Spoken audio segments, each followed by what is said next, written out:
These men were just arrested for planning something absolutely horrific. Gavin Weisenberg and Tanner Thomas of North Texas were arrested after federal investigators uncovered their deranged plan to sail to a Haitian island, massacre every man living there, and turn the women and children into sex slaves. Court documents say they weren't just fantasizing. They were buying a sailboat, gathering weapons, recruiting homeless people as soldiers, and even running crude training drills in rural Texas where they practiced ambushes and mock executions. Prosecutors say they mapped out the island on Google Earth, drafted a post-conquest government, and talked openly about executing the men, breeding the women, and raising enslaved children, all while one of them was coercing a minor into creating explicit material. The FBI foiled the plot before they could leave Texas, but the indictment describes a plan so violent and delusional, it reads like a real-life blueprint for a modern-day genocide. They now face up to life in federal prison if convicted of the conspiracy charge, and up to 30 years for the charges relating to CP.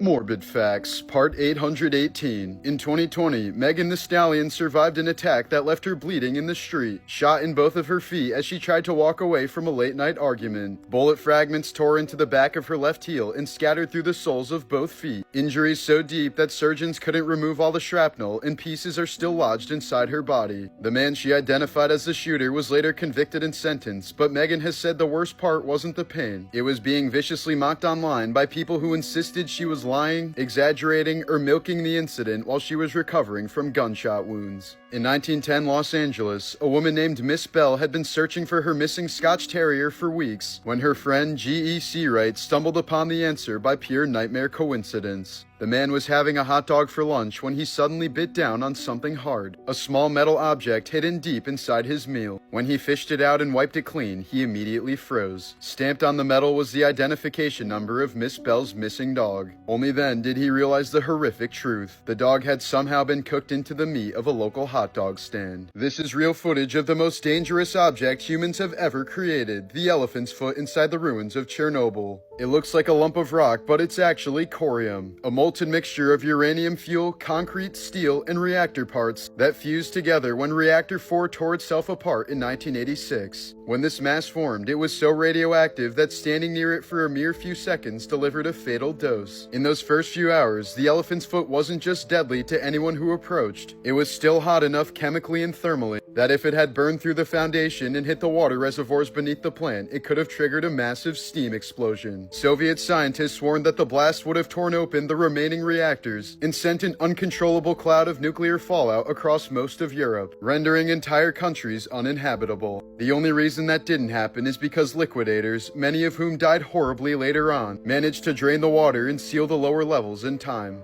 Early attempts to photograph the elephant's foot were catastrophic. The radiation shredded camera film and interfered with electronics, leaving warped, blistered images where the object barely looked real. Simply entering the corridor meant almost certain death for the human body. The footage shown comes from 1996, 10 years after the accident, where the radiation had dropped just enough for a brief, tightly controlled visit. But it was still extremely dangerous. By then, the mass was emitting mostly alpha radiation, particles that can't penetrate skin yet become lethal if even a single speck is inhaled. The team used ventilation, masks, and moved quickly, knowing the room was still one of the most radioactive places on the planet. Nearly 4 decades later, the elephant's foot remains where it formed. It's much cooler now, but still too radioactive to touch, too heavy to move, and too toxic to ever be safely dismantled. It stands as a permanent monument to a disaster that nearly poisoned half a continent. Morbid Facts, Part 820. An elementary school outing in British Columbia turned into absolute chaos on November 20th, 2025, when a grizzly bear suddenly charged a group of 4th and 5th graders from a wall to school as they paused on a riverside trail. 11 people were injured during the attack, including 2 children who were rushed to the hospital in critical condition, while 7 others were treated at the scene. Teachers fought the bear off with bear spray and a bear banger, likely preventing multiple deaths. The bear soon escaped back into the forest and has still not been found, and officials say they don't know what triggered the attack or whether the animal will strike again. What's especially unsettling is that the attack happened to a group large enough that grizzlies normally avoid entirely, suggesting something was deeply wrong with the monstrous animal. And until conservation officers track it down, the entire valley remains on edge, knowing an injured and unpredictable grizzly bear is still lurking somewhere in the shadows.